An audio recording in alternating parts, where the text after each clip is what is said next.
اسمه ወልድ ወመንፈስ ቅዱስ አሐዱ አምላክ አሜን። ሰላም እግዚአብሔር ይብዛልኩም። ናይዚ ደድህሎን ተኸታተልቲ ከመይ ሓደርኩም? ኣነ እግዚአብሔር ይመስገን ደሓነ ከምዝኣነ ፅቡቅ ዘለኹ ፅቡቅ ክትህሉ ተስፋ ይገብር። ቋብ ፅሕኩም ንወርሓውን ዓመታውን ተኸቢሮም ዝውዕሉ በዓላት ተባረከ ተቀደሰ ቀዳም ይግበረልና። ጥበብ ኢያሱ ወዲ ሲራክ ምዕራፍ 32 ሎሚ ከም ፍቃድ ኣምላክ ከንብብ እየ። ሰናይ ምክትታል። ጥበብ ኢያሱ ወዲ ሲራክ 32 ምዕራፍ 32 ኣብ በዓል ኣቦ ዳስ እንተገበርኩ ኣይትክበር ሓደ ካብኣቶም ኩን ብፅቡቅ ተከናከኖ ብድሕሪኡ ከዓ ተቅምጦ ተግባርካ ምስ ፈፀምካ ጥራይ ናብ ቦታካ ተመለስ በኣታቶም እውን ባህ ክብለካ እዮም። ፅቡቅ ስለ ዘመሓደርካ ድማ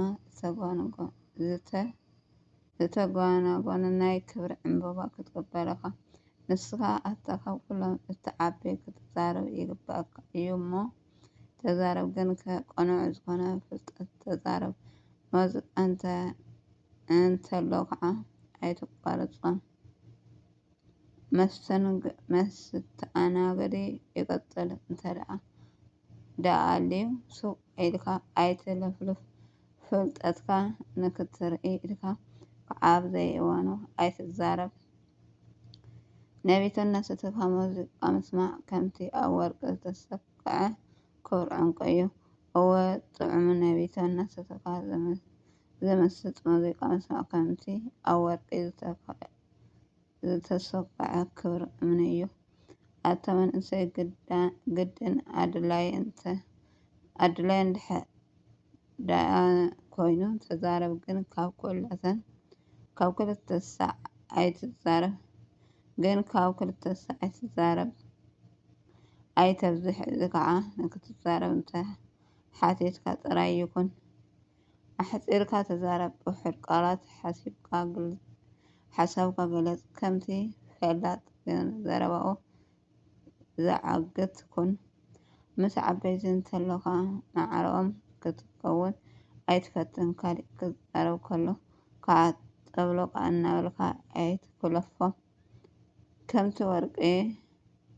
ከምቲ በርቂ ንነጎዶ ዝቀድሞ ንትሑት ሰብ ከዓ ዝናኡ የቀድም። ካብቲ ተዓደምካሉ ገዛ ብእዋኑ ውፃእ ድሕሪ ኩሉ ኣይትትረፍ። እወ ንድሕሪት ኣይትትረፍ ቀልጢፍካ ንገዛካ ተመለስ። ኣብኡ ባህ ይበለካ ተዘናጋዕ። ኣብ ሓሳብካ ዝመፀካ ዘበለ ኩሉ ግበር። ብትዕግቢት እናተዛረብካ ከይትሓትት ተጠንቀቅ። እዚ ኩሉ ስለዝሃበካኒ ብሰናይ ውህብቶ ስለዝሓጎስካን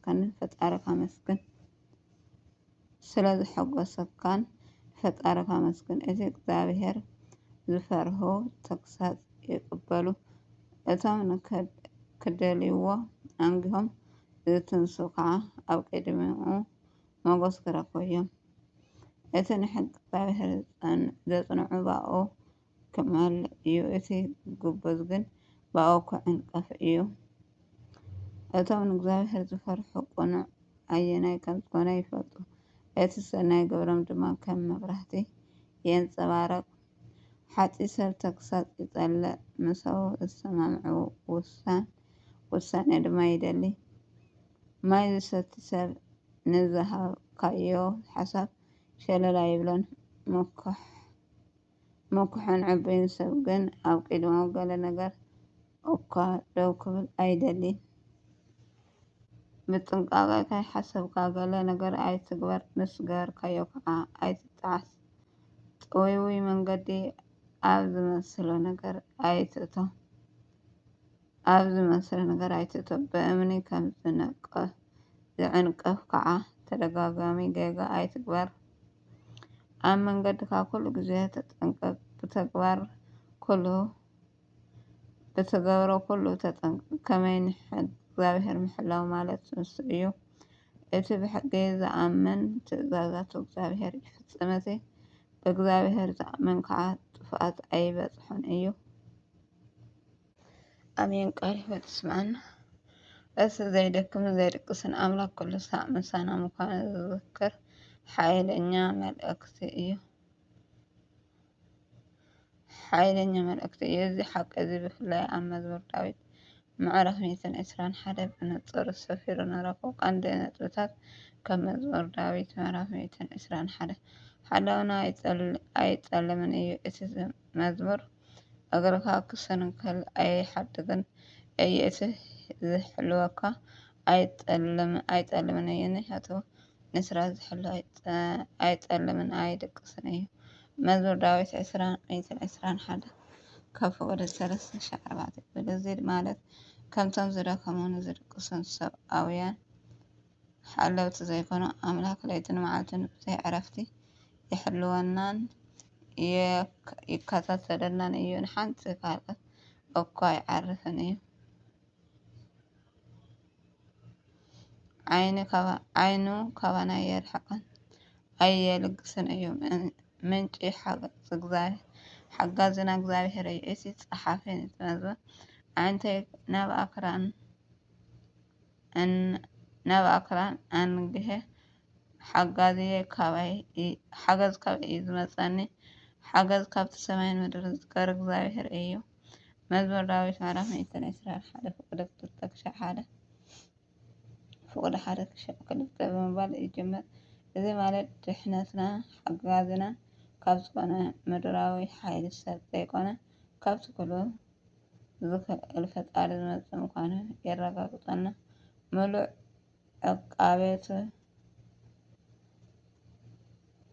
ዕቃባ መዓልቲ ካብ ፀሓይ ኣብ ለይቲ ከዓ ካብ ወርሒ እዩ። እግዚኣብሔር ካብ ክፉእ ዘበለ ክሕልወካ ንስን ነፍስካ ክሕልዎ እዩ። እግዚኣብሔር ንኣቶን ንወፆን ካብ ሕጂን ዘለኣለም ክሕልወና እዩ። መዝሙር ዳዊት ምዕራፍ 121 ፍቕዲ 7-8 ማለት እዚ ማለት እቲ ዘይጠልም ኣምላክ ኣብ ኩሉ መንገድና ኣብ ኩሉ ንጥፈታትና ካብ ዝኾነ ዓይነታት ሓደጋን ክፉእን ይከላኸለልና። ስለዚ እቲ ዘይጠልም ምሳና እዩ ምባል ኣብ ህይወትና ዘጋጥመና ፈተነታት ፀገምን ብዘየገድስ በይንና ከም ዘይኮና ዘዘካክር ሓቂ እዩ። ለይትን መዓልትን ይሕልወና ዘይድቅስን ዘይጸልምን ሓይሊ